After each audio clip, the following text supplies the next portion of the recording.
सांगलीत काळ्या खनीतील मलयुक्त पाण्याचे नमुने प्रदूषण विभागाने घेतले ताब्यात. सांगली मिरज कुपवाड शहर महानगरपालिकेने काळी खण परिसरात राबवलेल्या सुशोभीकरण प्रकल्पाबाबत गंभीर तक्रारी करण्यात आल्यानंतर अखेर प्रदूषण विभागाने प्रत्यक्ष पाहणी करून मलमिश्रित पाण्याचे नमुने ताब्यात घेतले आहेत. हे नमुने प्रयोगशाळेत तपासणीसाठी पाठवण्यात येणार असून अहवालानंतर पुढील कारवाई केली जाणार आहे. काळी खण प्रकल्पाचा मूळ उद्देश पाण्याचे प्रदूषण कमी करून ते प्रदूषणमुक्त स्वरूपात नागरिकांच्या वापरात आणणे हा होता. मात्र हा प्रकल्प पर्यावरण संरक्षणाऐवजी केवळ सौंदर्यीकरणाकडे वळवण्यात आल्याचा आरोप तक्रारदारांनी केला आहे. कोट्यवधी रुपयांचा खर्च करून अनेक कामे बेकायदेशीररित्या करण्यात आल्याचे तक्रारीत नमूद करण्यात आलं आहे.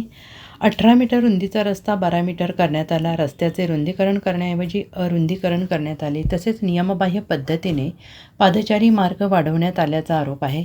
सार्वजनिक अंतर आणि सुरक्षिततेचा मुद्दा महत्त्वाचा असतानाही महापालिका प्रशासनाने त्याकडे दुर्लक्ष केल्याचे सांगण्यात आले. या तक्रारीची दखल घेत प्रदूषण विभागाच्या अधिकाऱ्यांनी प्रेमनगर परिसराबरोबर काळी खण येथे भेट देऊन मलमिश्रित पाणी ज्या ठिकाणाहून खनित मिसळत आहे त्या ठिकाणची पाहणी केली आणि पाण्याचे नमुने घेतले. यावेळी महापालिकेचे उद्यान अधीक्षक, परिसर स्वच्छतेची जबाबदारी असलेले स्वच्छता निरीक्षक, बांधकाम विभागाचे अधिकारी राजपूत तसेच तक्रारदारांपैकी शंभूराज काटकर, तानाजीराव रुईकर, पर्यावरण विभागाचे कर्मचारी, नागरिक उपस्थित होते. सांगली महापालिकेच्या क्षेत्रातील काळ्या खनीच्या ब्युटिफिकेशनबाबत त्यावर केलेल्या अतिक्रमणाबाबत झालेल्या सामाजिक अंतराच्या कायद्याच्या भंगतेबाबत आणि बेकायदेशीररित्या केलेल्या कामाच्याबाबत आम्ही पर्यावरण खात्याकडे तक्रारी केल्या होत्या, नगरविकास खात्याकडे तक्रारी केल्या होत्या. त्या तक्रारीच्या अनुषंगानं सांगली पर्यावरण कार्यालयाकडील अधिकारी आज या ठिकाणी या पाण्याचे सॅम्पल्स घेण्यासाठी आले होते. आज त्यांनी या ठिकाणी मलमिश्रित पाणी जे आहे त्या पाण्याचे सॅम्पल घेतलेले आहेत. तिथून गटार जॉईन होते तिची माहिती घेतली, त्यांनी तिथे व्हिजिट दिली. त्यानंतर त्या ठिकाणचे पाण्याचे सॅम्पल्स आणि खनीच्या तिथून कारंजा उडवला जातो त्या ठिकाणचे पाण्याचे सॅम्पल्स आता आमच्यासमोर घेतलेले आहेत.